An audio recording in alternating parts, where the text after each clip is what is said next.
Saya ingin jemput Yang Berhormat Menteri Kanan Kementerian Pertahanan. Silakan. Bismillahirrahmanirrahim. Assalamualaikum warahmatullahi wabarakatuh. Terima kasih Tuan Yang Di-Pertua kerana mengizinkan saya mengambil bahagian dalam sesi penggolongan rancangan Malaysia ke-12 ini.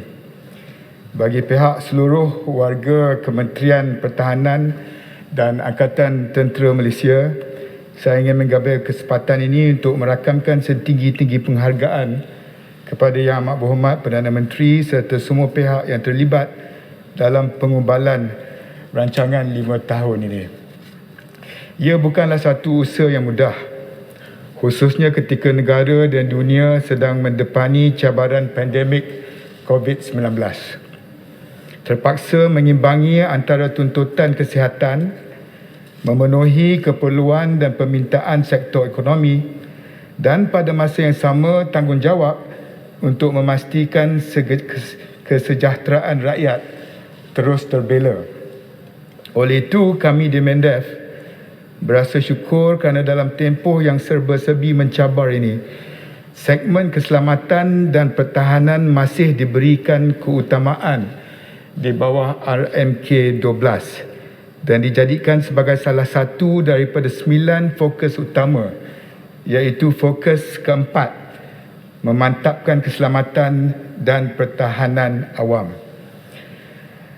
Rancangan Malaysia ke-12 ini yang bertemakan keluarga Malaysia makmur, inklusif dan mampan telah digubal dengan cermat, inklusif dan komprehensif bagi memastikan setiap perkara penting diambil kira demi menentukan hala tuju negara dalam tempoh 5 tahun yang akan datang. Alhamdulillah, kesemua perancangan ini juga bertepatan dengan teras-teras utama Kementerian Pertahanan yang sedia ada di bawah plan strategik kami, iaitu 2021 hingga 2025. Teras pertama, peningkatan kesiagaan dan keupayaan pertahanan dalam melindungi kepentingan negara. Teras kedua, mengukuhkan kapasiti pertahanan yang kompeten. Teras ketiga, pelestarian kesejahteraan warga kerja pertahanan. Teras keempat, pengukuhan kerjasama awam tentera, civil military cooperation dengan izin. Kelima, pembangunan sains teknologi dan industri pertahanan. Pengukuhan kerjasama antarabangsa dalam menjamin pertahanan negara. Teras tujuh, transformasi kesejahteraan veteran. Selain tujuh, satu ayat je lagi.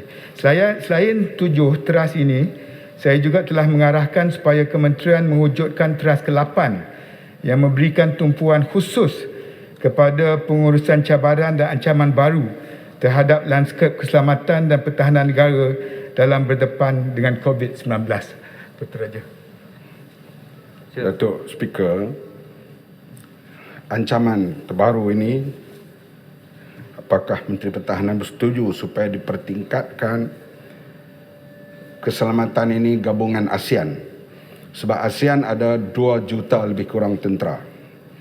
Oleh itu sebarang ancaman ataupun mana-mana negara, biarlah ASEAN yang berdialog, mungkinnya rakan dialog dengan China. Bukan satu negara, tapi dalam ASEAN itu sendiri. Karena ASEAN ada 2 juta, lebih kurang 2 juta tentera. Yang kedua, Australia ini dekat dengan ASEAN. Supaya ASEAN lebih rapat dengan Australia, menjadi Australia rakan ASEAN. Bukan Australia ini menjadi rakan kepada Britain dan Amerika di rantau ini. Karena ia membawa satu ancaman baru seperti AUKUS di rantau ini. Oleh itu ASEAN dalam menghadapi Australia ini biarlah dalam satu pasukan, supaya Australia lebih berperanan dengan negara ASEAN dibandingkan berperanan untuk mewakili Amerika dan Britain di rantau ini. Itu 2 persoalan pada saya. Sememangnya perkara yang dibangkitkan oleh Yang Berhormat termasuk di dalam teras ke-6 Plan Strategik Mendef, iaitu pengukuhan kerjasama antarabangsa dalam menjamin pertahanan negara. Tak boleh dinafikan bahawa 10 negara di dalam ASEAN ni lebih berkemampuan untuk berdepan dengan kuasa-kuasa besar untuk menjamin keselamatan dan kestabilan rantau kita sendiri. Tetapi bagaimana kita nak pastikan trust enam ni dapat diperkukuhkan? Banyak bergantung kepada hubungan kita sesama negara-negara ASEAN. Kebetulan semalam saya dapat berhubung dengan Menteri Pertahanan Indonesia, General Prabowo, dan beliau pun telah menyatakan betapa pentingnya kita 10 negara ini dapat berinteraksi secara dekat, khususnya dalam perkembangan terkini, iaitu AUKUS. Tapi ini tidak bermakna bahawa kita tak terus mendampingi kuasa-kuasa yang terlibat. Kebetulan utusan khas daripada Australia, Vice Admiral Australia akan datang berjumpa dengan saya hari ini. Dan apa yang kita lakukan melalui diplomasi ini bukan untuk menyatakan bahawa kita ni hebat sangat, tetapi sekurang-kurangnya kita ada pendirian kita sebagai sebuah negara yang berdaulat.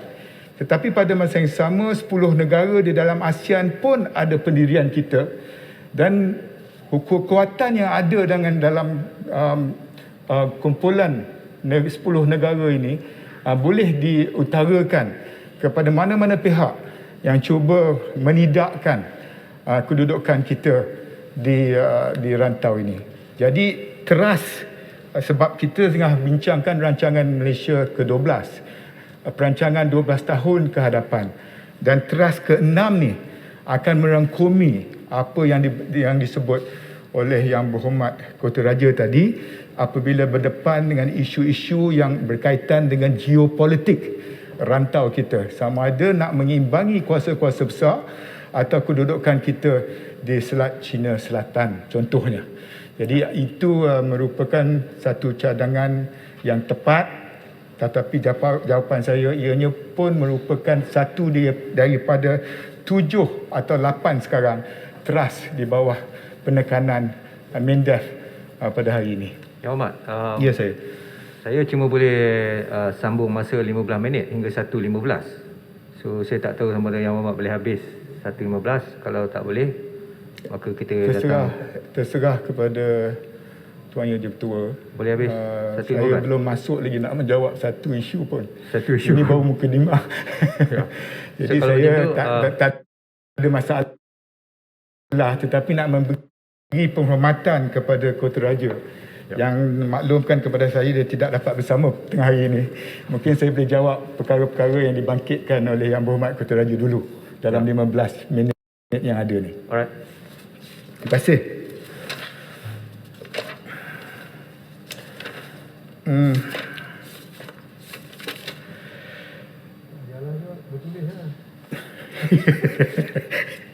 Kota Raja Gombak kata jawab bertulis.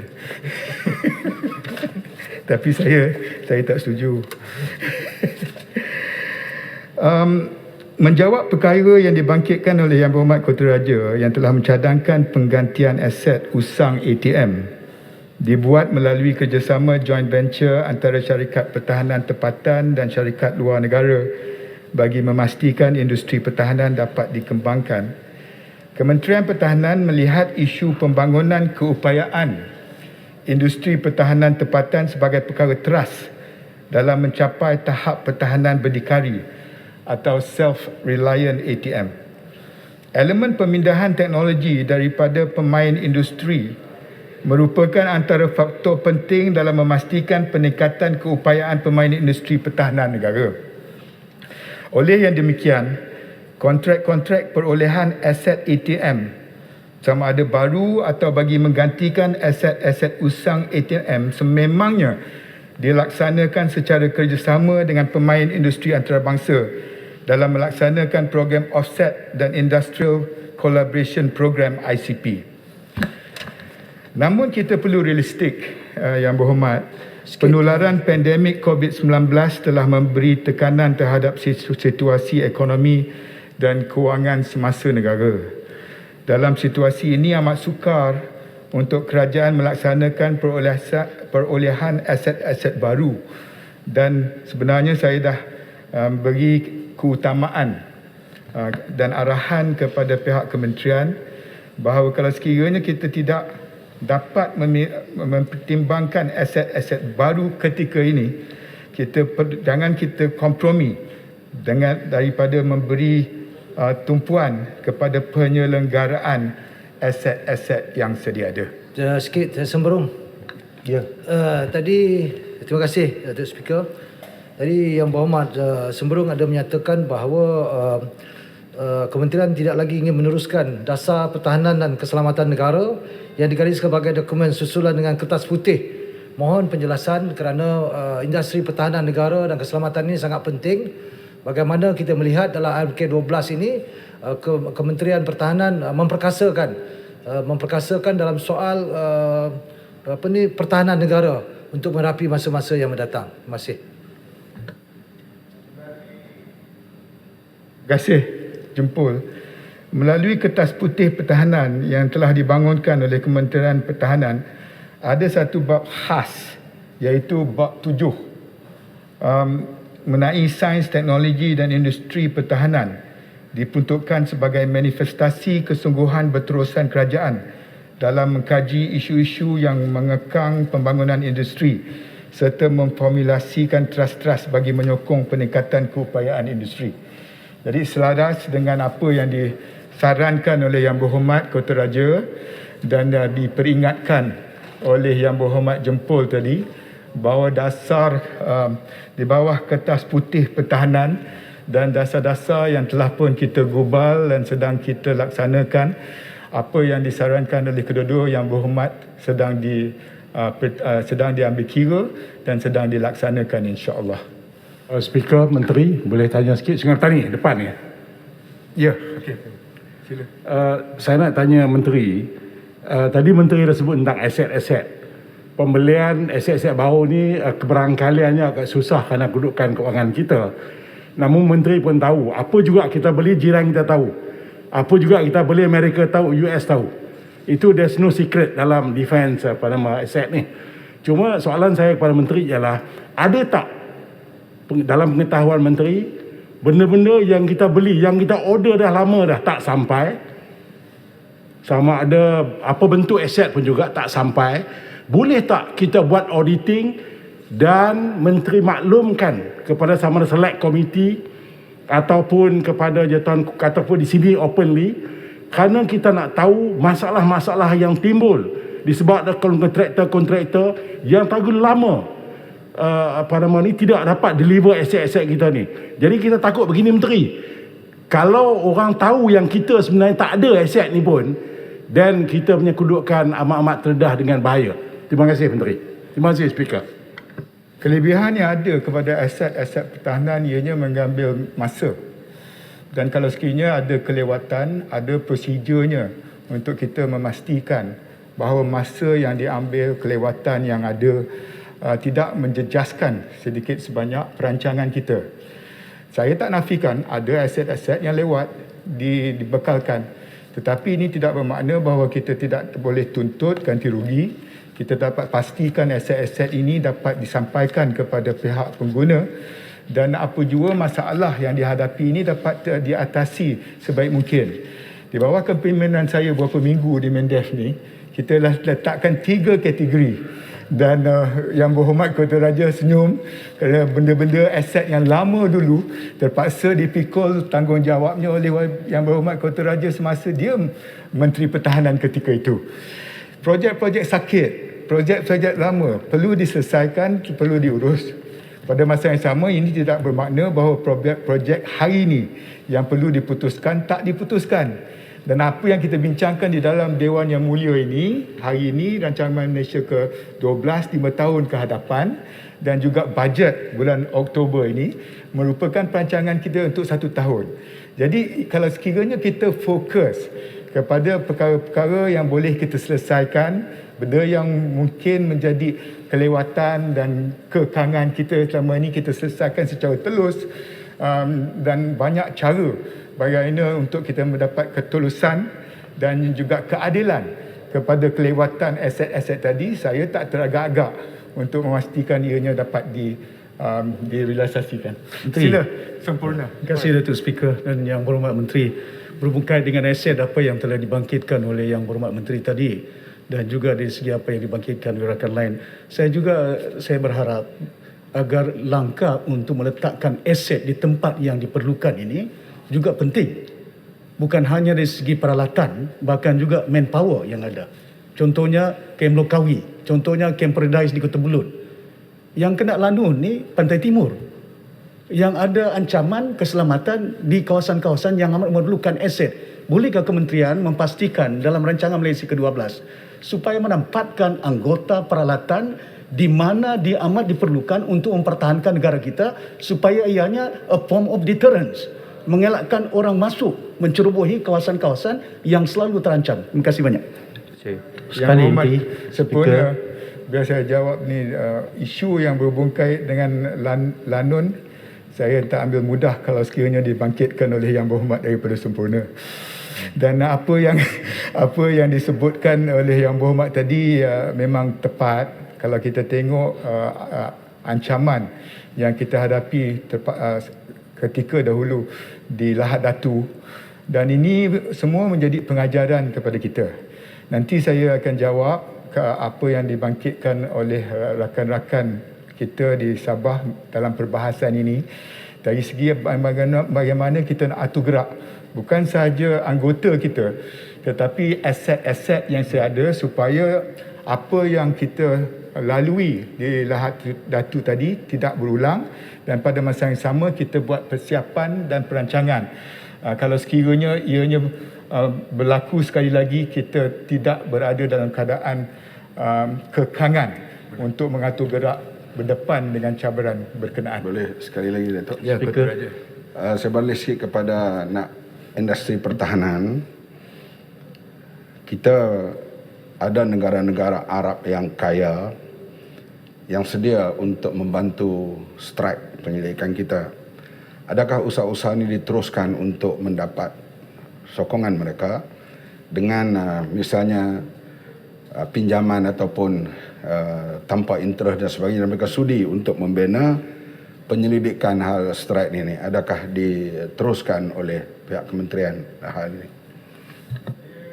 Baru nak menjawab perkara kedua yang dibangkitkan oleh Yang Berhormat Ketua Raja, yang mencadangkan strike diperkasakan dengan melaksanakan penyelidikan bagi membangunkan aset-aset ATM yang berteknologi tinggi seperti drone, turut mencadangkan pelaburan dari luar negara dapat ditarik masuk.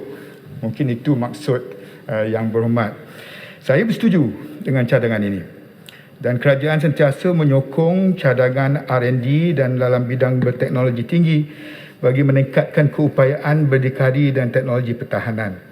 Melalui peruntukan RMK-12, kerajaan telah memperuntukkan dana kepada Strike untuk melaksanakan projek R&D yang berteknologi tinggi seperti Unmanned Aerial System UAS, di mana selari dengan cadangan yang dikemukakan oleh Yang Berhormat SIK, Yang Berhormat Ulu Rajang, yang mahu aset pertahanan ditambah di dalam RMK-12. Untuk makluman YB SIK dan Yang Berhormat Ulu Rajang, bukan sahaja UAS dalam RMK-12 ini, Tentera Dalat telah merancang perolehan secara ringkas, Tuan Yang Ketua, elemen mobiliti daratan, mobiliti perairan, aset pertahanan udara, pengangkutan udara taktikal, aset kuasa tembakan dan aset peralatan optronik serta logistik. Tentera Laut pula dengan program transformasi TLDM 15/5. Tentera Udara pula TUDM melalui Pelan Pembangunan Keupayaan TUDM 2055. Fokus pembangunan 10 tahun pertama plan ini ialah penggantian aset tamat jangka hayat melalui perolehan baharu dan naik taraf keupayaan pesawat yang telah usang melalui Service Life Extension Program SLAP. Jadi Yang Berhormat, bantuan, kerjasama dan juga sumbangan daripada negara-negara yang begitu rapat dengan kita. Pertamanya dalam isu penyelidikan bersama berdepan dengan ancaman yang sama, terorisme, keganasan, lanun dan sebagainya. Itu semua merupakan ancaman yang kita terpaksa laluinya bersama dan tidak ada sebab rakan-rakan yang rapat dengan kita tidak kita kongsi bersama pembiayaannya. Dari segi aset pula, ianya mesti sesuai dengan keadaan dan ancaman yang kita hadapi. Sebab itu the end user, tentera darat, tentera laut, tentera udara, saya dah minta bahawa mereka selepas ini menentukan keperluan mereka. Saya kena Dan berhentikan keduanya sekarang, baru Menteri. kewangan menentukan sama ada penuntukan atau tidak. Menteri, Kita sambung 2.5. Menteri, untuk sambung. Speaker, standing order je. Oh, sorry. Dengan izin ya. Standing order 73 ni adalah berkaitan dengan speaker mengguna pakai peruntukan ini untuk melantik Yang Berhormat. Saya cuma mohon penjelasan. Kedudukan Yang Berhormat sekarang adalah sebagai penasihat kepada Yang Amat Berhormat Perdana Menteri. Berarti Yang Berhormat Speaker juga ikut menasihati eksekutif. Ya, itu isu pertama. Yang kedua, sudah tentu kerusi ini dia menuntut kedudukan yang impartial, dengan izin. Jadi kedudukan Yang Berhormat menasihati cabang eksekutif yang kalau nanti sepanjang mempengerusikan sidang, katakanlah ini hypothetical ya, katakanlah timbul perkara-perkara yang membabitkan kedudukan Perdana Menteri misalnya dalam soal perundangan dan human right, di mana bidang yang berhormat dikendaki menasihati Perdana Menteri. Sudah tentu itu akan mewujudkan semacam kejanggalan, kalaupun tidak kita katakan itu sebagai conflict of interest. Jadi saya mohon sedikit ruling dalam perkara ini. Terima kasih. Terima kasih Yang Berhormat Tulen Bandar Baru. Saya telah dijemput di bawah 73. Kalau Yang Berhormat ada isu atas jemputan, boleh tak Yang Berhormat bawa pada speaker? Saya mengikut arahan speaker, tak ada masalah. Minta penjelasan. Saya setuju dengan Kulimkan Bandar Baru. Saya harap pengerang boleh recuse yourself kerana sudah ada konflik. Sudah ada konflik dan perlu dijelaskan pada awalnya dan tidak perlu dijelas pada awalnya dan bukan sehingga speaker, kerana memang ada jelas dari segi pelantikan di cabang eksekutif dan juga di parlimen, dan speaker boleh melantik di kalangan kita 100 lebih orang ahli parlimen masih disediakan bersedia untuk temporary chair the session. Dan saya harap perkara ini perlu dijelaskan dan bukan pada awalnya dan bukan ditanggul lagi. Terima kasih Yang Berhormat Bukit Bendera. Saya telah menerima jemputan daripada pukul 2.30 hingga 3.30. Boleh tak Yang Berhormat bersabar biar saya selesaikan dengan kementerian yang banyak, dan mungkin selepas ni Yang Berhormat ke masa ni boleh bincang dengan Yang Berhormat Speaker. Saya akan menerima apa-apa arahan pada speaker. Tapi sekarang ni saya nak sambung di segi saya telah menerima jemputan dan saya nak menjalankan tugas sebagai pengganti speaker dalam masa 1 jam ni. Saya dah buat ruling tadi pada Kulim Bandar Baru. Saya nak buat ruling kedua. Jadi sila bawa pada speaker lah. Silakan Yang Berhormat Menteri, 10 minit. Terima kasih Tuan Yang Di-Pertua. Saya sambung. Memberi respon kepada persoalan yang dibangkitkan oleh Yang Berhormat Kota Belud dan Sepanggar yang mempersoalkan pembinaan markas 5 Brigade yang baru Menteri, maafkan saya, sebelum itu kita telah berhenti waktu tengah hari. Saya telah bangun untuk tanya Menteri 2 perkara saja. Kalau boleh, saya minta maaf. Saya akui saya tidak bahaskan, tapi dewasa ini kita seringkali mendengar tentang pencerobohan ke dalam kawasan Laut Cina Selatan oleh kapal-kapal, sama ada kapal-kapal tentera atau kapal-kapal nelayan daripada China. Dan kita tahu bahawa kita telah baca dalam liputan akhbar di mana Singapura bila berlaku pencerobohan ini akan menghantar, dengan izin saya gunakan istilah, scramble military jets untuk sampai dan sama ada kejadian itu berlaku pencerobohan di laut ataupun di udara, kapal-kapal tentera, kapal terbang tentera akan dihantar. Soalan saya, kenapakah tidak kita melakukan perkara yang sama? Nombor satu. Nombor dua, saya juga telah baca satu laporan dalam surat khabar di mana dengan tajuk China sends 16 military aircraft over disputed South China Sea near Malaysia. Adakah kita akan respon? Saya percaya perkara ini berlaku pada 2 hari bulan Jun. Adakah kita akan respon? Memang kita ingin mengelakkan sebarang pertempuran atau pergolakan yang boleh menyebabkan masalah di antara dua negara. Tetapi apakah langkah-langkah yang akan diambil oleh kementerian untuk kita menunjukkan equal show of force dengan izin kepada pihak-pihak yang mencerobohi kawasan laut kita? Menteri, terima kasih. Ketua Yang Berhormat Julutong mengakui bahawa ianya tak dibahaskan oleh kerana banyak lagi isu dan saya hanya mempunyai 8 minit. Jadi saya akan jawab secara bertulis. Silakan. Terima kasih. Saya ingin memberi respon kepada persoalan yang dibangkitkan oleh Yang Berhormat Kota Belud dan juga YB Yang Berhormat Sepanggar yang mempersoalkan pembinaan markas 5 brigade yang baru di Kota Belud yang dilihat tiada sebarang bentuk ancaman di kawasan berkenaan dan mencadangkan bahawa kem baru sepatutnya dibina di pantai timur Sabah yang terdapat ancaman keselamatan yang lebih besar. Untuk makluman Yang Berhormat, Brigade Kelima Infanteri yang kini berpangkalan di Kem Paradise Kota Belud bertindak sebagai elemen kedalaman, in-depth element yang sentiasa bersiap sedia membantu forward element di persempadanan sekiranya diperlukan dalam mempertahankan negeri Sabah daripada sebarang ancaman. Pengawasan keselamatan di negeri Sabah dan khususnya di kawasan pantai timur Sabah secara keseluruhannya turut diperkukuh dengan pemantauan oleh Markas Angkatan Tugas Bersama di Kem Kukusan Tawau secara bersama oleh ketiga-tiga perkhidmatan.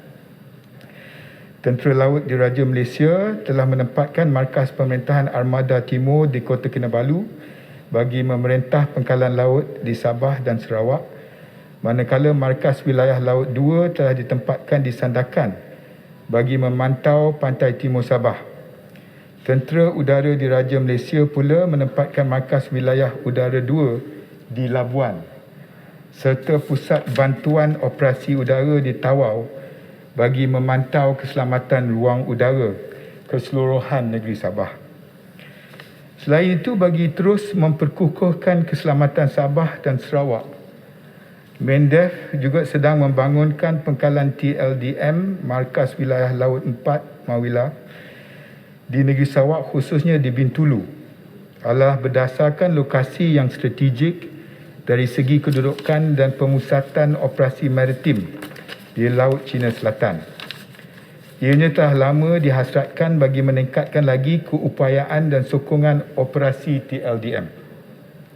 TLDM bersama Kerajaan Persekutuan dan Kerajaan Negeri sedang mengenal pasti tapak yang bersesuaian untuk pembinaan Mawila 4 di Bintulu. Oleh demikian, untuk makluman Yang Berhormat, Tentera Darat telah mengambil kira semua sudut potensi ancaman keselamatan di keseluruhan negeri Sabah dan seterusnya mempertanggungjawabkan sebuah division infanteri yang dilengkapkan dengan keupayaan tempur oleh 3 buah brigade infanteri untuk menangani sebarang bentuk ancaman melalui strategi yang digariskan.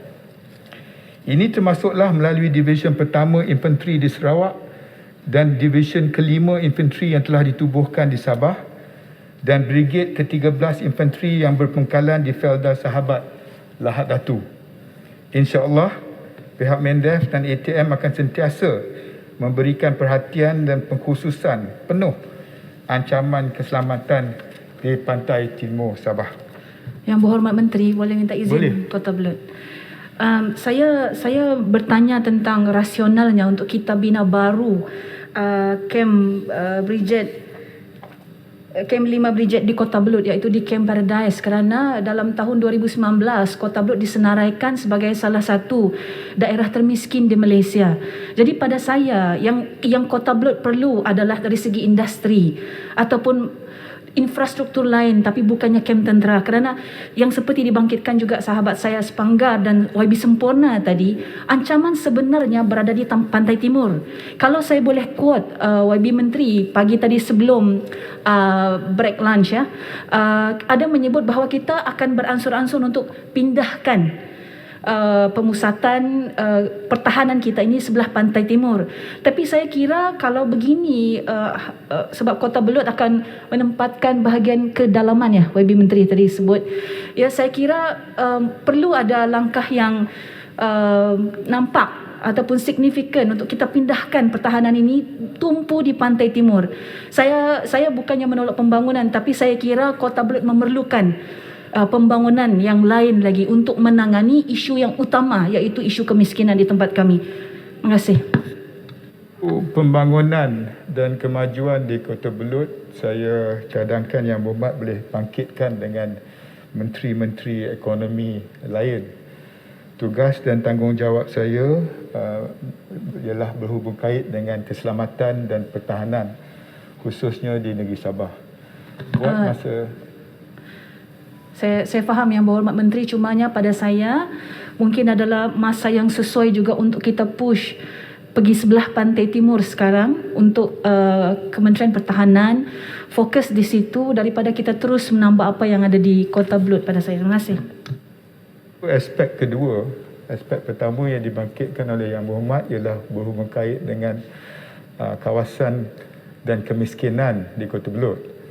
Itu saya cuba jawab dalam peringkat awal tadi.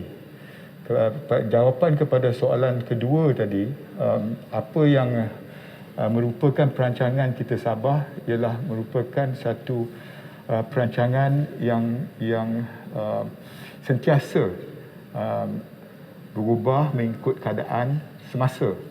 Dan apa yang ada sekarang di Kota Belud dan apa yang saya sebut dalam jawapan kepada soalan asal tadi mencukupi untuk menjamin keselamatan Sabah buat masa ini. Tetapi pada masa-masa yang akan datang, tidak ada sebab kalau sekiranya cukup peruntukan ahli anggota dan juga aset untuk kita memberi tumpuan ke kawasan lain di negeri Sabah atau di sempadan Sabah Kelantan. Ini semua dalam perancangan kita kena buat berperingkat-peringkat. Apa yang saya bentangkan di dalam Dewan hari ini, saya difahamkan mencukupi untuk menjamin keselamatan Sabah buat masa ini. Terima kasih Padang Serai. Terima kasih Yang di-Pertua. Terima kasih Menteri. Menteri tahniah 2 kali menjadi Menteri Pertahanan. Sabas dan tahniah saya ucapkan. Soalan saya, bilakah masalah penyelarasan pencin dapat diselesaikan? Saya rasa masalah ini telah bertahun-tahun tidak dapat diselesaikan. Mohon beri penjelasan. Terima kasih Menteri. Terima kasih Yang di-Pertua. Terima kasih YB, tapi lagi jauh daripada jawapan yang saya tengah jawab sekarang dan tak dibangkitkan semasa perbahasan. Biar saya teruskan. Tinggal 51 saat je lagi. Dan banyak lagi isu yang dibahaskan secara rasmi yang perlu saya jawab. Puan Speaker, kerana ada setengah minit lagi. Dan soalan yang bagi saya di antara yang paling besar tentang kontrak berbilion ringgit. Saya tengok macam Menteri nak elak sampai habis. Tak boleh, jawab tu dulu. Yang Berhormat Menteri, ini melibatkan soalan saya berulang kali dan penegasan saya, dia melibatkan kontrak berbilion ringgit. Jadi kita nak tanya apa prosesnya, apa ketelusannya, apa tandanya, supaya maklumat itu sampai. Kalau tidak, nanti commission agents tu banyak yang menuru. Yang saya juga dapat maklumat, tapi saya tak mau bangkitkan. Saya nak penjelasan menteri, baru saya nak soal balik. Saya nak jawab awal lagi, tetapi Yang Berhormat Pak Dixon yang tak hadir pagi tadi. Sebenarnya dari segi jawapan kita mengenai isu-isu yang dibangkitkan oleh Yang Berhormat Pak Dixon telah pun kita sediakan. Dan saya dalam proses untuk menjawabnya. Tetapi saya tunggu selepas makan tengah hari ini, alhamdulillah Yang Berhormat hadir, dan kalau diberikan masa oleh Tuan Yang Bertua, saya jawab. Tak ada benda yang kita nak sembunyikan. Boleh Yang Jadi Berhormat, Ketua boleh tambah masa sikit sebab ini hal Yang Berhormat Menteri, keselamatan. Oleh kerana dibangkitkan oleh Yang Berhormat Sekejap. Yang Berhormat Pak Menteri Dixon. nak jawab Pak Dixon 5 Ya, minit ke? Kasih berapa minit? 5 minit boleh? 5 minit tak Would you cukup. respond to the Saya cubalah ya. Okey. Yang Berhormat Pak Dixon yang telah membangkitkan isu berkaitan dengan perolehan aset ATM yang melibatkan pembinaan Littoral Combat Ships, yang mana ini juga menjadi soalan yang Berhormat Ipoh Timur, perolehan helikopter McDonnell Douglas dan perolehan Starstreak peluru bersepadu. Berhubung perolehan LCS, untuk makluman Yang Berhormat Pak Dixon, perolehan 6 buah kapal second generation petrol vessel berkeupayaan Littoral Combat Ships bermula pada tahun 2010. Cadangan ini kemudiannya telah diangkat melalui Jemaah Menteri pada 18 Ogos 2010. Pada 23 Mac 2011, pada dasarnya kerajaan telah bersetuju meluluskan permohonan tersebut di bawah RMK 10 dan RMK 11. Dan hari ini kita masih lagi memikirkan perkara ini dalam RMK 12. Sehingga 15 September 2021, kemajuan kerja bagi LCS adalah sebanyak 57.05% berbanding jadual perancangan kerja asal, iaitu sebanyak 95.94%. Mendef mengakui secara keseluruhannya perolehan ini telah mengalami kelewatan sebanyak 38.89%. Di atas kelewatan ini, pihak kerajaan juga telah mengenakan denda lewat sebanyak 80,737,793.64 juta atau euro 4,524,618. Pengurusi, boleh saya celah sedikit je. Saya tak mau tekankan soal prosedur dari segi proses kelewatan dan sebagainya. Yang lebih penting ialah proses tender itu. Siapa yang masuk tender, berapa kos dan apa perbandingan dengan kos yang sama perolehan oleh negara-negara lain yang memberi kemudahan atau membuat kemudahan yang sama. Itu kita nak tahu kos dan proses tender yang telus. Tender yang sedia ada, Yang Berhormat Pak Dixon tak berubah daripada dulu lagi. Dalam kes ini yang menjadi isu ialah kelewatan yang saya telah bentangkan kepada Dewan pada hari ini yang perlu kita selesaikan. Sejak tahun 2010, Yang Berhormat, benda ni tak selesai. Termasuk semasa... Tak jawab soalan saya, proses tender dipatuhi atau tidak, siapa yang buat bidding dan berapa kosnya. Yang untuk LCS. Dan saya tanya LTS dan beberapa yang lain lah yang saya bangkitkan. Yang saya nak jawab ni berhubung kait dengan LCS. Yes, okay. Jadi saya memperincikan jawapan saya kepada apa yang berlaku kepada Littoral Combat Ships kita.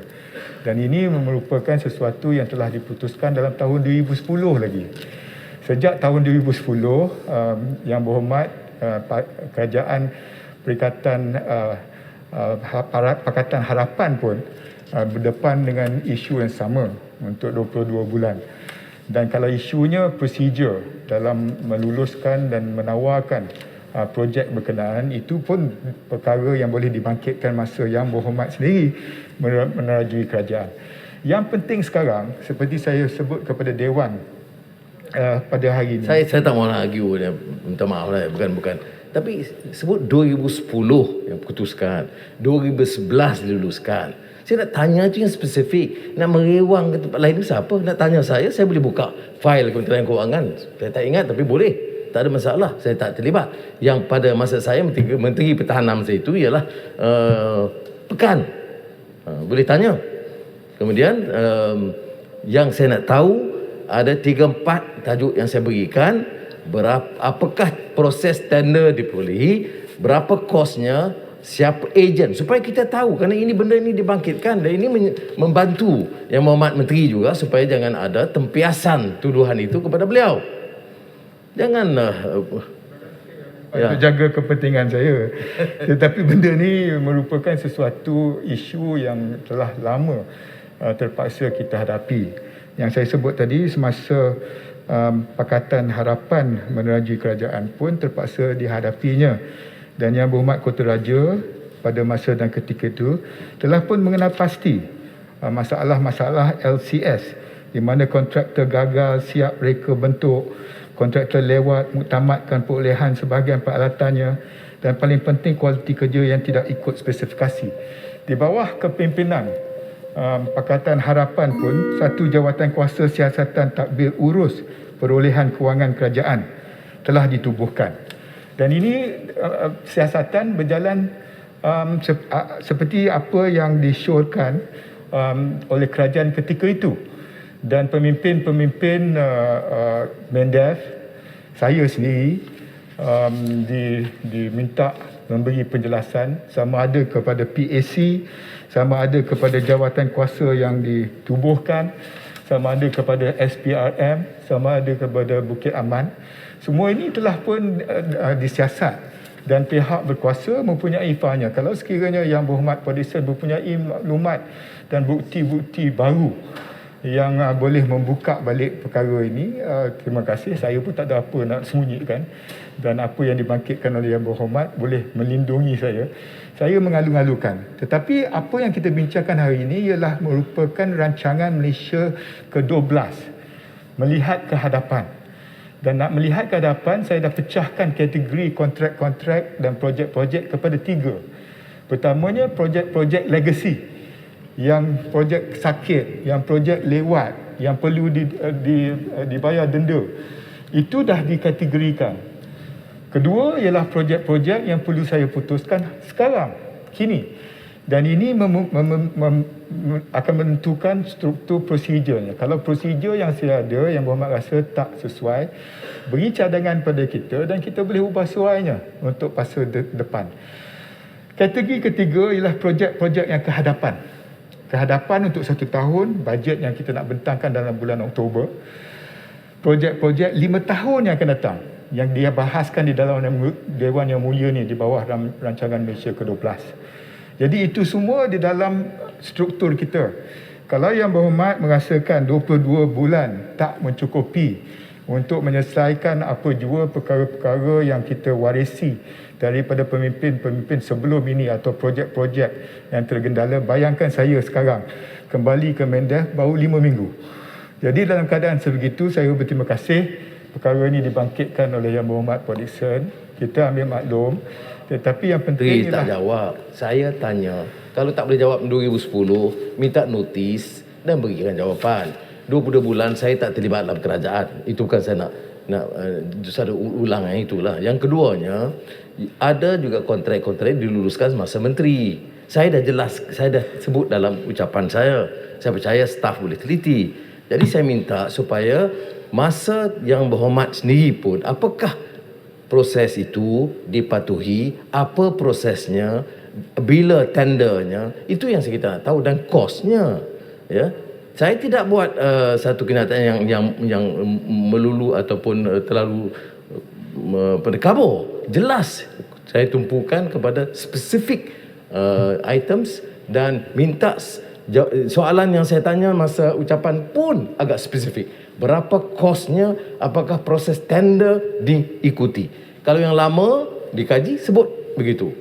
Kemudian yang sekarang, yang diluluskan baru ini, bagaimana kedudukan dia, umpamanya. Itu yang saya nak. Yang Berhormat Menteri, saya banyak kementerian tak selesai. Kita pun dah, saya minta Yang Berhormat Menteri boleh tak bagi jawapan secara bertulis pada Yang Berhormat Perdesaan, supaya saya rasa isu yang lebih spesifik dapat dijawab. Saya minta maaf, I'm guided by time, I'm so sorry.